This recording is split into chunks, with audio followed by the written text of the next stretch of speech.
good day, everyone, everywhere, and special greetings to all those seated in heavenly places in Jesus, Yeshua, our Messiah. The name of this broadcast is Cross the Border, and I'm Nicholas. This is our Prophecy Reality day. We have Prophecy Reality Edition. We have the studio cam on, so we're going to talk about things in prophecy, current events, whatever anyone wants to do in the chat room. We're kind of open today. I spent the last couple weeks talking about the millennium, and so we're going to pick up a little bit on that. Got some comments and things. So we're going to talk about to iron out some issues there and concerns and things that people have emailed me about. And I want to talk a little bit about, methods of interpretation a little bit today, too. So we're going to get into all of that. You can join us in the chat room at firstamendmentradio.com. And at the top somewhere you'll find a button that says chat. It'll say C-H-A-T. Press the button. You can join us in the chat room. Take part of that. I have the chat window in front of me. And if you'd like to watch live, there's a link in the chat room right now. So before it scrolls off the screen, if you want to look at my face and any exhibits that I perhaps may put onto the screen. But if you just want to listen, that's fine too. And most people will hear this on a podcast or a replay. So understand that it's only live at in the AM hours or noon Eastern time on Wednesday mornings. Okay, so other than that, it's a rebroadcast.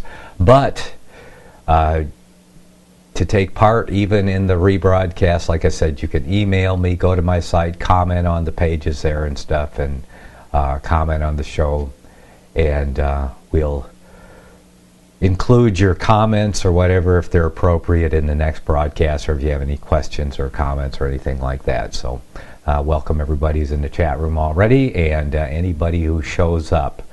Where did I want to begin today?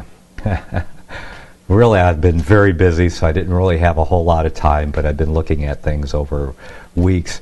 And I've been reading this book here, Romanism and the Reformation. I'm about, almost through it, and I'm still very impressed with the book. As a matter of fact, I'm surprised at the book because I had several other works, The Approaching End of the Age and Light for the Last Days, also by the same author, but I wasn't as impressed with those works. And I've been kind of reviewing them a little bit, and I see why I wasn't impressed, because he does a lot of speculation in those works. But in the Romanism and the Reformation is a jewel, okay? This is a must-have for anybody's library that's into Bible prophecy and history. And because prophecy and history are all mixed up, let me tell you, because the Bible, everything that's happened in history from the time of Daniel forward was foretold in prophecy. So we got to watch it unfold in history. And that's what the Bible demonstrates. If you want to know what method of interpretation you should choose to interpret the prophecies in the Bible, is the historical method of interpretation.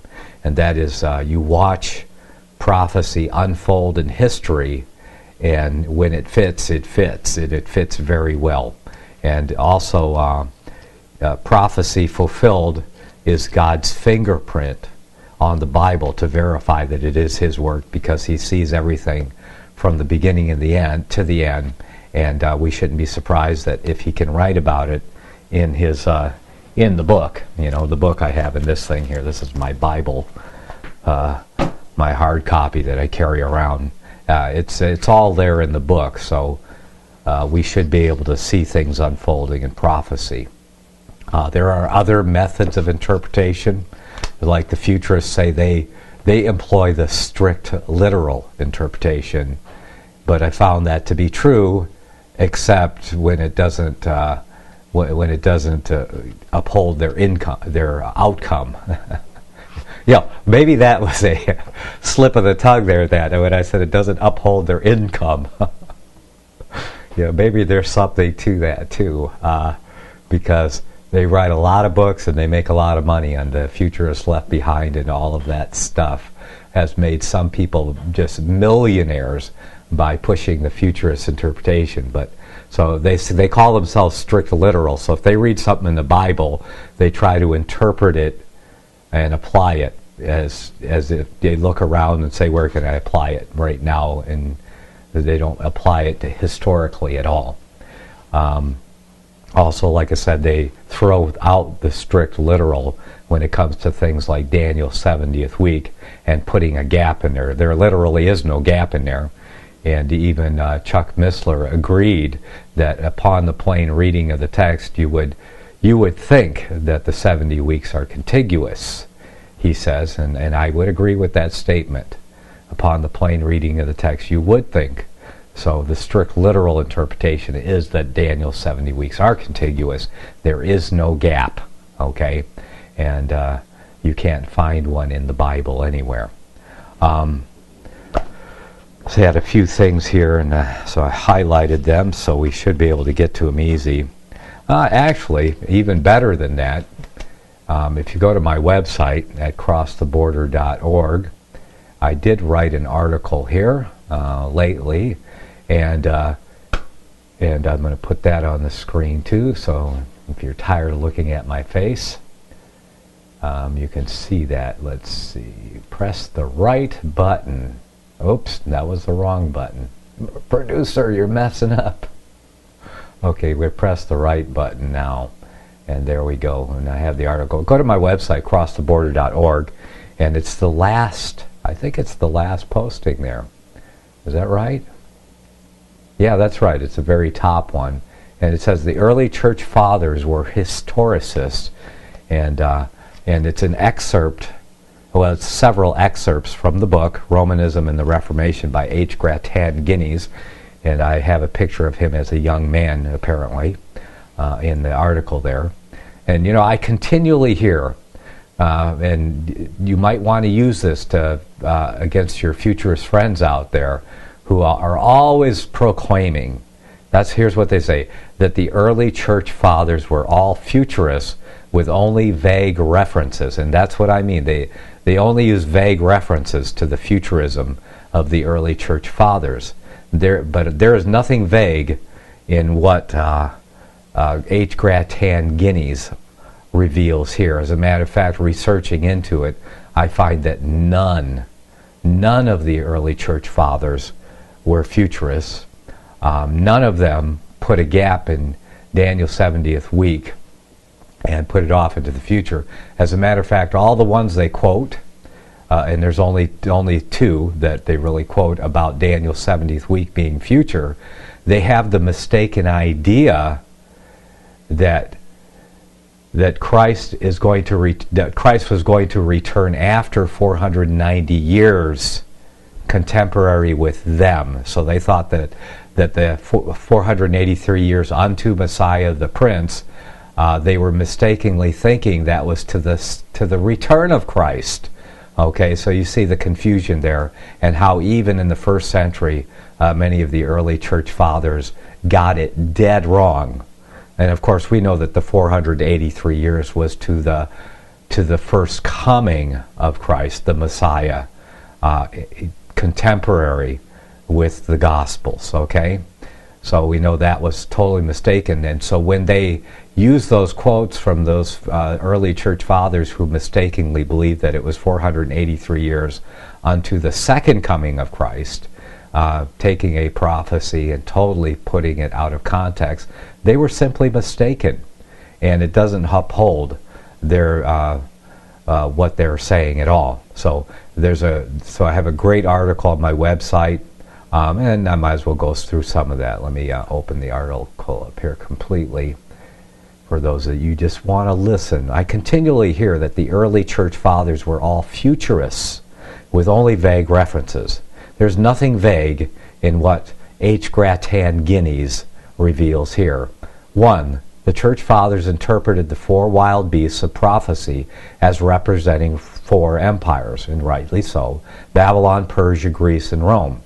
Here we have the foundation of the historical interpretation of prophecy. Take an instance Take as an instance the words of Hippolytus on the great image of the 4 wild beasts of Daniel. The golden head of the image, he says, is identical with the lioness by which the Babylonians were represented. The shoulders and arms of silver are the same with the bear, by which the Persians and Medes are men.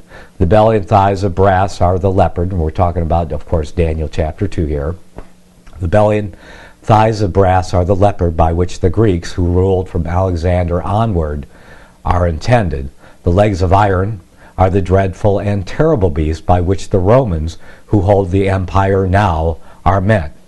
The 10 toes of clay and iron are the 10 horns which are to be. And of course, from Hippolytus' time, he was absolutely right in his interpretation using the historicist method, saying that he said what was to be, was saying he wasn't speculating about it, but he was saying we haven't seen this portion yet.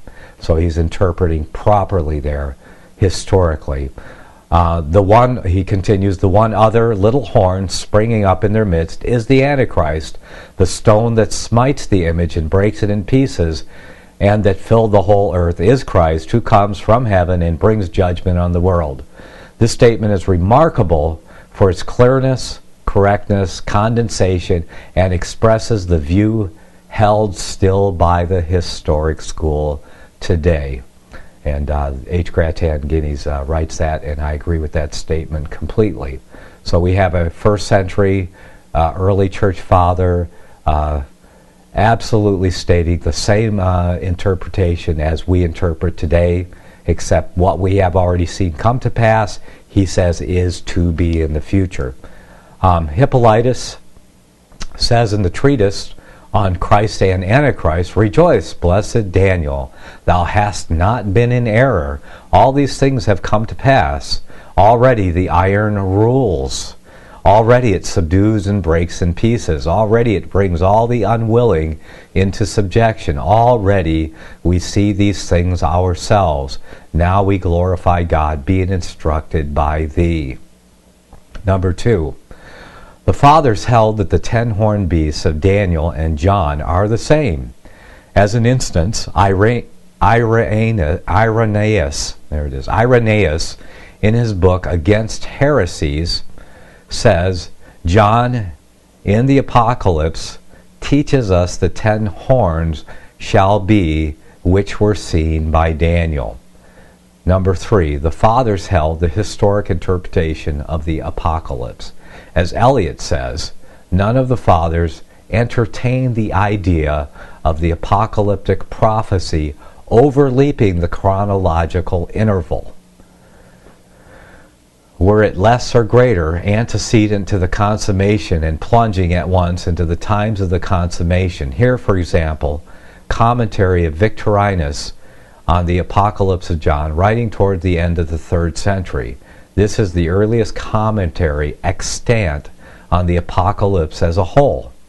In this, the going forth of the white horse under the first seal is interpreted of the victories of the gospel in the 1st century. This view, you will observe, involves the historical interpretation of the entire book of Revelation. Victorinus interprets the woman clothed with the sun, having the moon under her feet, and wearing a crown of 12 stars on her head, and traveling in her pains as the ancient church of the fathers, prophets, saints, and apostles. In other words, the Judeo-Christian body of saints. He could not, of course, point to the fulfillments which were at his early date still future, but he recognizes the principle. Number 4, the fathers held that the little horn of Daniel, the man of sin, foretold by Paul, and the revived head of the Roman Empire predicted by John, represent one and the same power. And they held that power to be the Antichrist.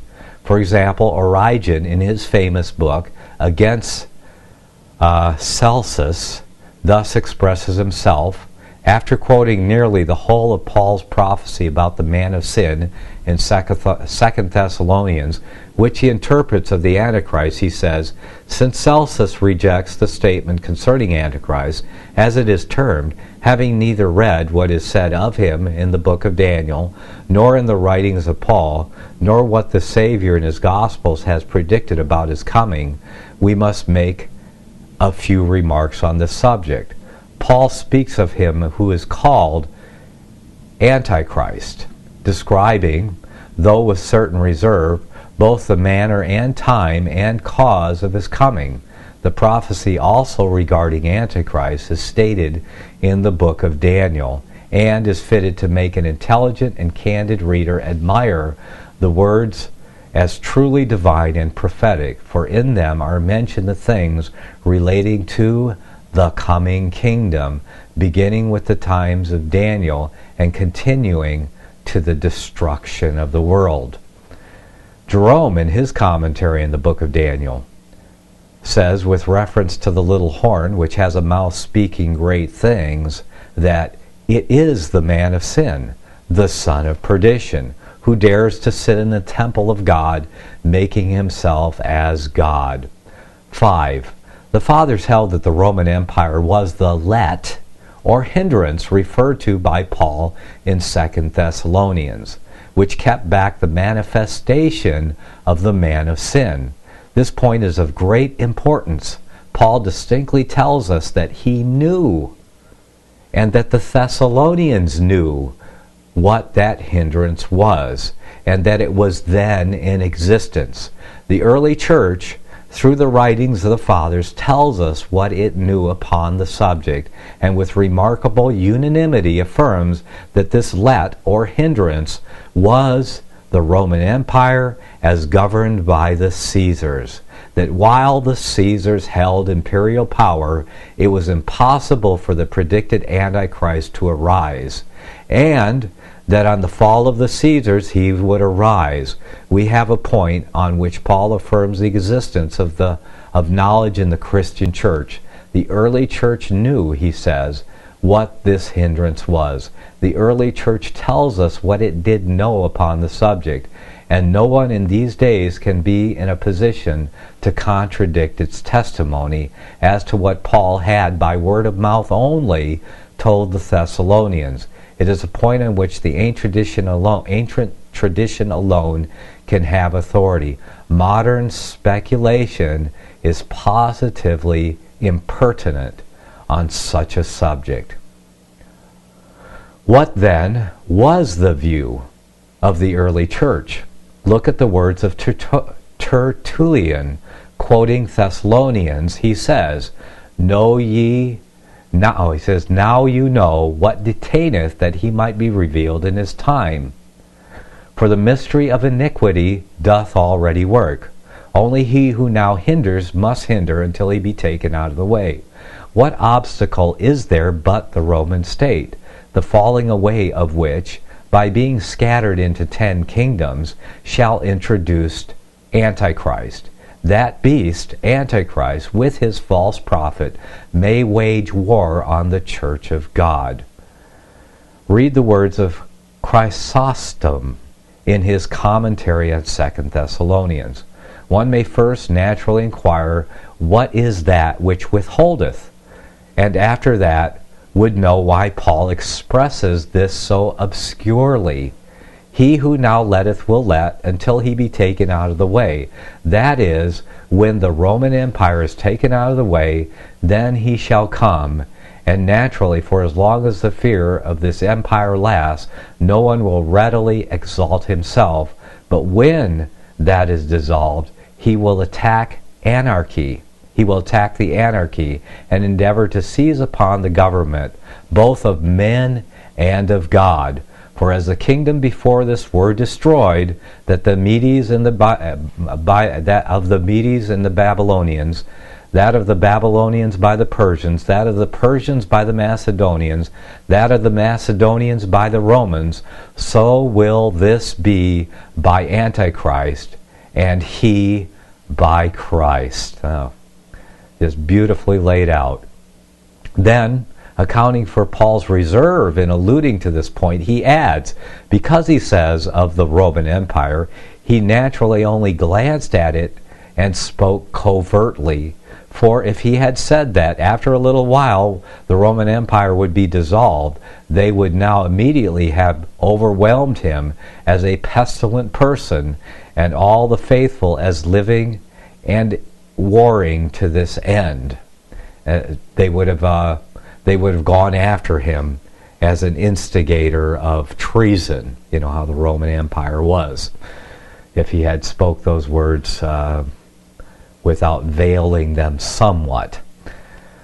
From Irenaeus, who lived close to apostolic times, down to Chrysostom and Jerome, the fathers taught that the power withholding the manifestation of the man of sin was the Roman Empire as governed by the Caesars.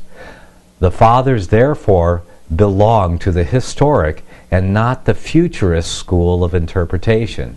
For futurists imagine that the hindrance to the manifestation of the sin is still in existence, though the Caesars have long since passed away. 6. The fathers held that the fall of the Roman Empire was imminent, and therefore the manifestation of Antichrist close at hand. Justin Martyr, for example, one of the earliest of the fathers, in his dialogue with Trypho, says, "He whom Daniel foretells would have dominion for time and times and a half is already even at the door, about to speak blasphemous and daring things against the Most High." Cyprian, in his exhortation to martyrdom, says, "Since the hateful time of Antichrist is already beginning to draw near, I would collect from the sacred scriptures some exhortations of preparing and strengthening the minds of the brethren, whereby I might animate the soldiers of Christ for the heavenly and spiritual contest." And so it seems so many of these words are so applicable even today with the coming reintroduction of Antichrist and his mark of the beast system. We should have the same mindset as these fathers were preparing for the first revealing of Antichrist at the fall of the Caesars. Continuing here, number 7, the fathers held that the man of sin, or Antichrist, would be a ruler or head of the Roman Empire. A striking illustration is this of the interpretation by Irenaeus and Hippolytus of the mysterious number 666, the number of the revived head of the beast, or Antichrist. Irenaeus gives as its interpretation the word Latinos. He says Latinos is the number 666 as a very possible and a very probable solution, this being the name of the last kingdom, for Latins are they who at present bear rule. We'll be back after these messages. You're listening to Cross the Border.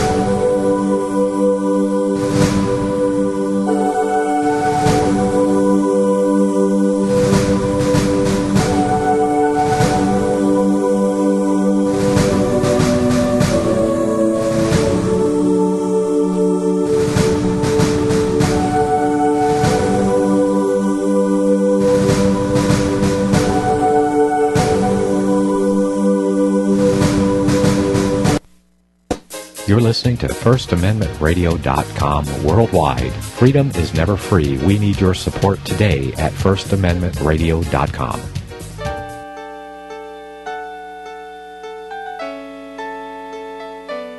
The program you are listening to is 100% sponsored by you, the listener, on this First Amendment Rights Media channel. You will notice that there are few commercials on this radio network. There's a good reason for that. Corporate advertising dollars come with strings that limit program content. So without your help, these programs cannot continue on internet or our several affiliates. If you benefit by the educational law programs, we ask you to give. If you are admonished or nurtured by the Bible and ministry programs, we ask you to give. If some voice a cause that you are passionate about, we ask you to give. If you believe in any of these, we ask you to support them as you would a missionary on a continual basis, as if giving a tithe for missionary radio. These programs are not commercially viable and must be supported by those faithful to the cause of truth. Look for the button to sponsor your favorite programs at our listen and schedule pages on the internet. Then, when you subscribe, we will send you the last quarterly MP3 CD of that program immediately, and continue to do so with each new quarter. We will also give you unlimited archive access to all of our programs. We're asking you to give much less than a tithe, so that you may also send support directly to a particular program host, cause, and anywhere else the Spirit may lead you.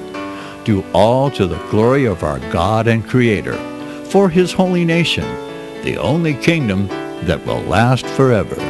Thank you for listening.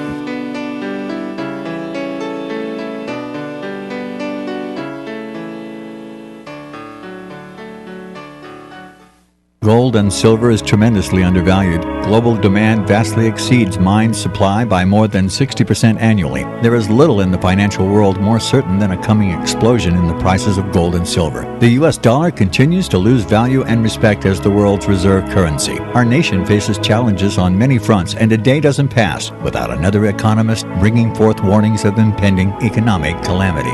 There has never been a better time than right now to acquire physical gold and silver. Discount Gold and Silver Trading was founded on the principles of truth and honesty.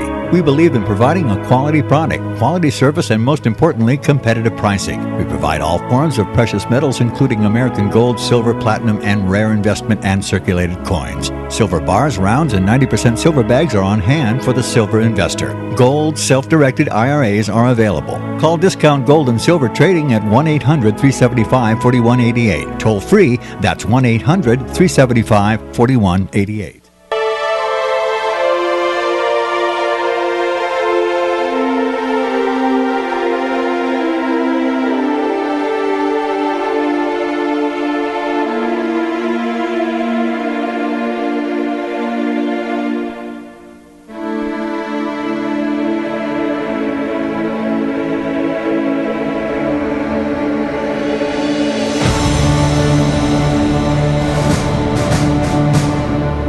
Welcome back. Just a hello to Michael and Richard and Charles and Stepaway and Brett Wade, everyone in the chat room there. Thank you for showing up. And if you want to join them in the chat room, if you're live on Wednesday morning or noon Eastern time, then you can join us in the chat room there. You're listening to Prophecy Reality, the Prophecy Reality edition of our Cross the Border. We go through the Bible 4 days a week, and we take this day in the middle of the week to talk about, well, current events, topical things, and answer emails and that sort of thing. This segment, their first segment, and this one, I'm talking about the historical method of interpretation. And specifically, if you're interested, you want to catch up on that, you can go to my website, crosstheborder.org, and you'll see you'll see an article there at the top right now. Of course, it'll move down as the days go by, but early church fathers were historicists, and I'm going through that right now, the early church fathers, because I continually have heard over and over from the futurists that all of the early church fathers were futurists in their interpretation, but I found that that is absolutely not true. It cannot be proven anywhere, and I would challenge anyone to prove it. But so as close as they get to being futurists is the mistaken idea, and these are the ones they quote, where they mistakenly believe that the 70 weeks of Daniel started at the gospel times, and they were looking forward to Christ returning in the 70-week period rather than coming the first time, where we know the 70 weeks is supposed to be placed. So you can see that people can be in error in any era, even the early church era, but none of them were futurists with using the futurist interpretation that is held today. I'll continue here. It was on number 7. You can see this article, like I said, at my blog, crosstheborder.org. Number 7, the fathers held that the man of sin, or Antichrist, would be a ruler. I'll redo this part. Would be a ruler or head of the Roman Empire. A striking illustration of this is the interpretation by Irenaeus, get those names right, Irenaeus and Hippolytus, of the mysterious number 666, the numbering of the revived head of the beast, or Antichrist. Irenaeus gives as its interpretation the word Latinos. He says Latinos is the number 666, and is very probable solution, this being the name of the last kingdom, for Latins are they who at present bear rule. So understanding that the Antichrist would be a head of the Roman Empire. And as we know, historically speaking, that it is a succession head, that it is a succession of heads of the Roman Empire, because it is the number of a man, and more succinctly, it is the number of a man who holds a position, who sits in the seat of the Antichrist there at the Vatican. Hippolytus gives the same solution in his treatise on Christ and Antichrist. Number 8, the fathers held that the Babylonian of the Apocalypse means Rome. On this point, they were all agreed, and their unanimity is an important seal on the correctness of this interpretation. Tertullian, for example, in his answer to the Jews, says Babylonian in our own John is a figure of the city Rome as being equally great and proud of her sway and triumphant over the saints. Victorinus, who wrote the earliest commentary on the Apocalypse extant, says on Revelation 17, the 7 heads are the 7 hills on which the woman sitteth, that is, the city of Rome. Hippolytus says, tell me, Blessed John, apostle and disciple of the Lord, what didst thou see and hear concerning Babylon? What didst thou see and hear concerning Babylon? Arise and speak, for it sent thee also into banishment. Here, you notice here the view that Rome, which banished the Apostle John, is the Babylon of the Apocalypse. Whoops. Okay. I hit my scroll button again, and I don't know why it's doing that. Full screen. Nope. Yes, this is a specific window. Is that it? No. Specific area. There, I have it back. Gotta watch that scroll thing. I went to scroll the text here, and it scrolled something else. Okay, let me see. Augustine says, Rome, the second Babylon, quoting him, and the daughter of the first, to which it pleased God to subject the whole world and bring it all under one sovereignty, was now founded. In chapter 28, he calls Rome the Western Babylon.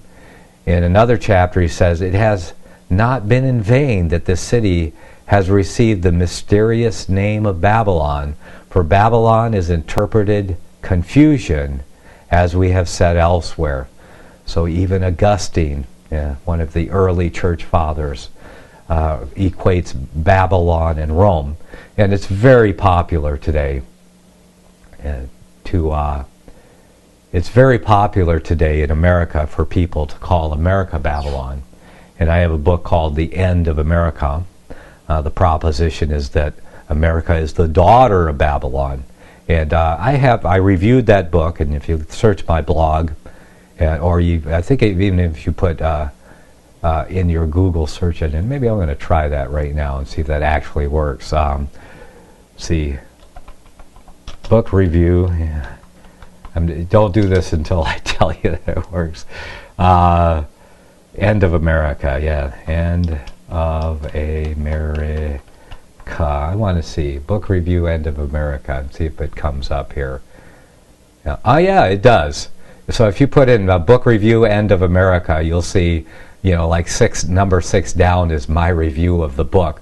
So if you want to know how faulty this book is in its interpretation of America being, what do you call it? The end time Babylon, or the daughter of Babylon. You can see the book review I did on that proposition there. So a lot of people. And I agree with the early church fathers. Rome is still Babylon, and if you get my book, yeah, might as well here. Footsteps of Mystery Babylon. You can read all about it, and I think, if you're honest and you'll check out all the scriptures, you do your own research, I think you'll come into an agreement with me and the early church fathers and the historicist method that, yes, Rome is still Babylon today, only it is in the broken iron. See, because if you go back to Daniel chapter 2, the image of Daniel chapter 2, and you see the image goes all the way from the head of Babylon to the 10 toes of iron and clay. Okay? And of course we know that the iron represents Rome. That's clearly understood. But we see there's nothing else. There's no other interposing, worldwide ruling power between the iron and the time when Christ comes. So that would make the image and the interpretation, which is sure, of the Daniel 2 dream, that would make it unsure, wouldn't it? So you can't squeeze anything else in there. The historicist method, which is demonstrated and illustrated in Daniel chapter 2, does not allow America to be Babylon. It only allows the Roman Empire to be the end-time Babylon in a broken form, which has been in a broken form since the vicars of Christ of the Vatican and the Caesars ceased. In what year was it that the Caesars took over? So that it has been the Roman Empire since then, and it will be to the end. There is no interposing government system in there anywhere in that image. So if America were the end time Babylon, that would mean that the dream is not sure, and neither is the interpretation of Daniel chapter 2. You'd have to throw all that out. And that's why, I cover that in the first chapter of my book. As a matter of fact, what is the first chapter of my book called? It's called, and I'll put that up, it's called A Template for Prophecy. The Dream is Certain and the Interpretation is Sure. That's the first chapter of my book. Here you can see it right there. See? That's it. Going back to there's an illustration there of the Daniel chapter 2 image that is consistent with the historicist method and how I understand it. So make sure you get my book. Go to my website, crosstheborder.org, and press on the book cover there, Footsteps of Mystery Babylon, and you can get the book in whatever form you want, either paperback or e-copy. Okay, let's see, what else do we... Let's continue with our H. Grattan Guineas and close that up for this section, and we'll get off into other things. I've got a lot more to talk about in the next hour, so we'll try to close this up from the article on my website there that's there now at the top is the early church fathers were historists.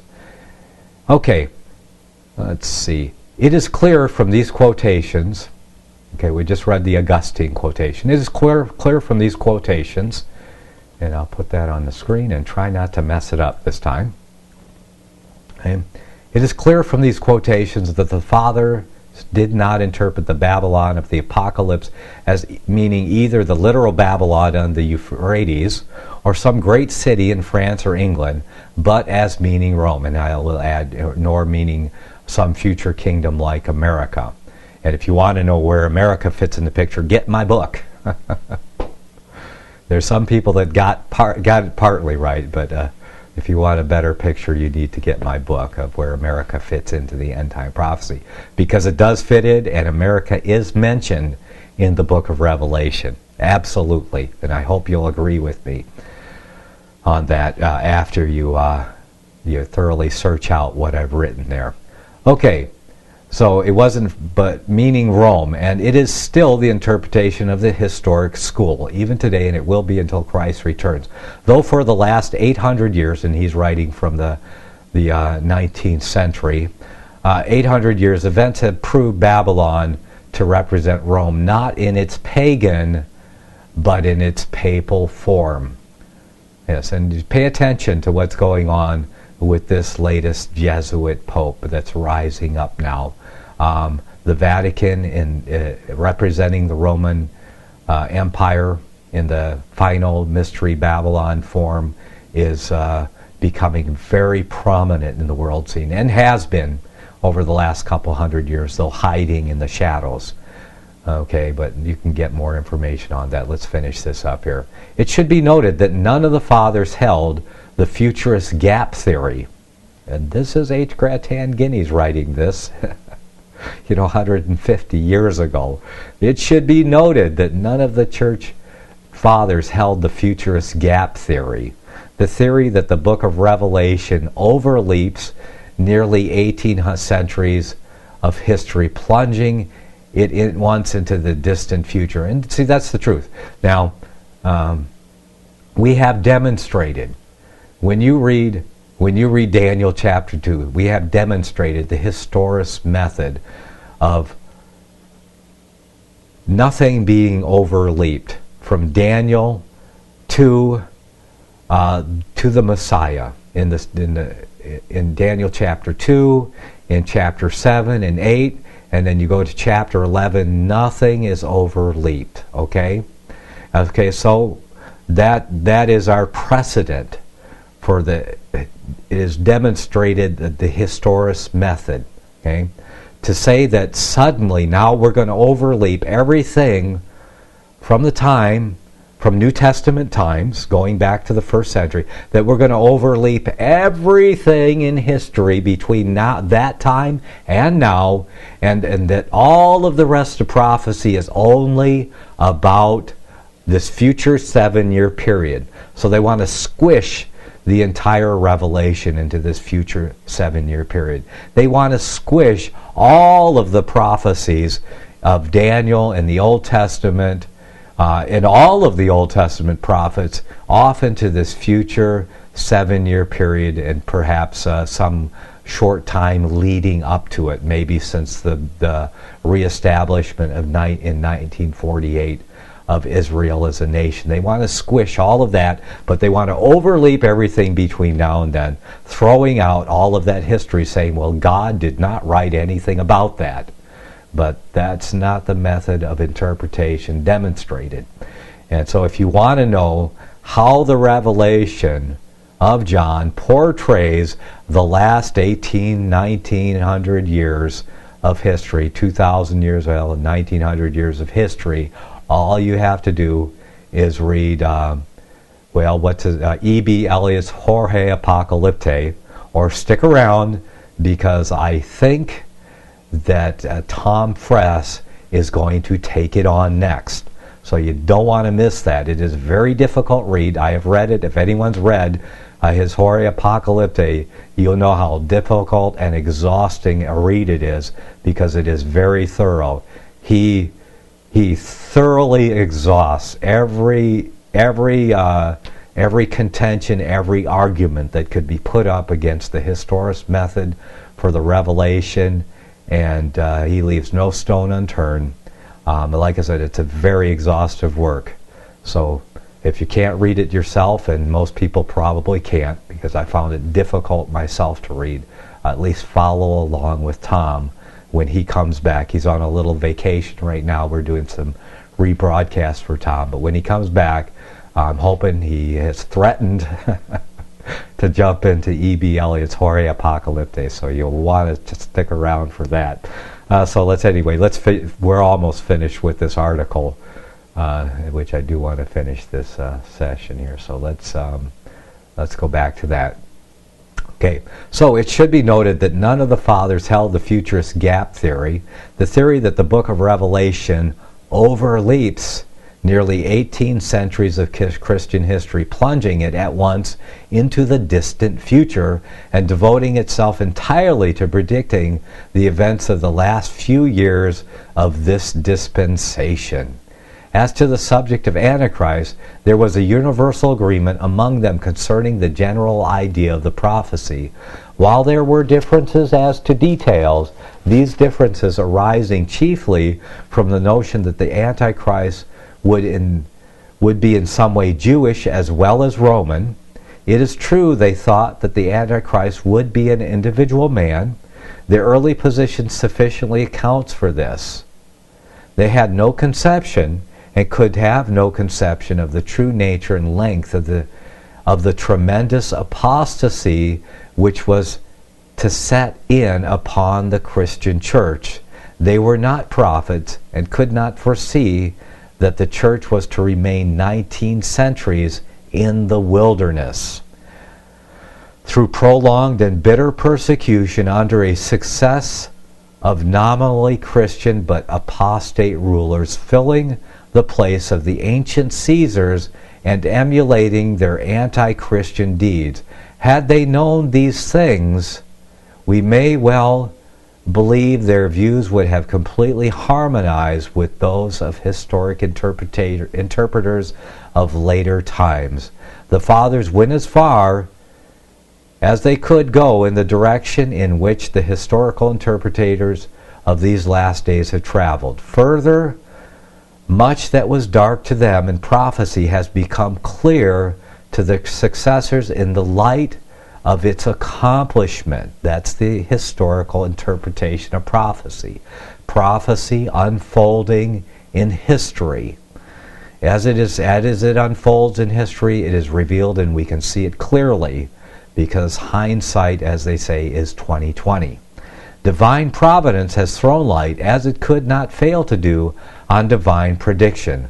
Romanism and the Reformation, that's pages 190 through 200, is where I quote that from H. Gratan Guiney's book. Okay, and he also has a little bit to say about futurism, so I thought I'd throw that in there as an addendum to seal up this article on futurism. To resist the use to which Scripture prophecy was put by the Reformers is no light or unimportant matter. The system of prophetic interpretation, known as futurism, does resist this use.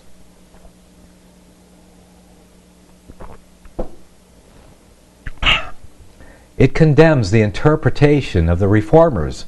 It condemns the views of all these men, and of all the martyrs, and of all the confessors and faithful witnesses of Christ for long centuries. It condemns the Albigenses, the Waldenses, the Wycliffites, the Hussites, the Lollards, the Lutherans, the Calvinists. It condemns them all, and upon a point upon which they were all agreed, an interpretation of Scripture which they embodied in their solemn confessions and sealed with their blood.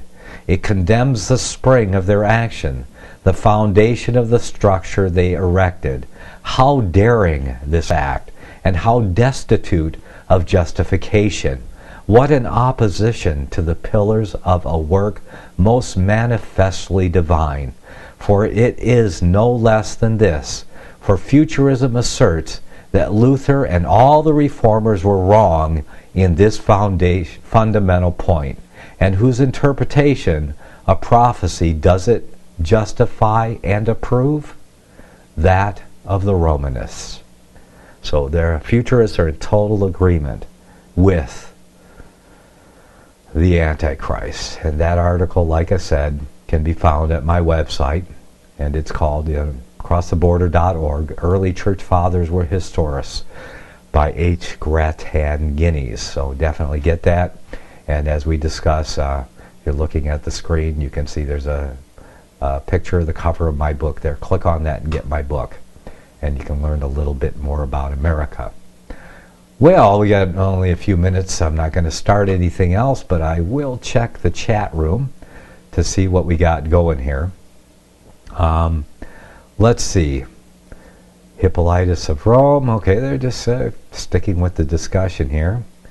I don't know where he's reading from. Okay, well, we've got that all cleared up, I hope.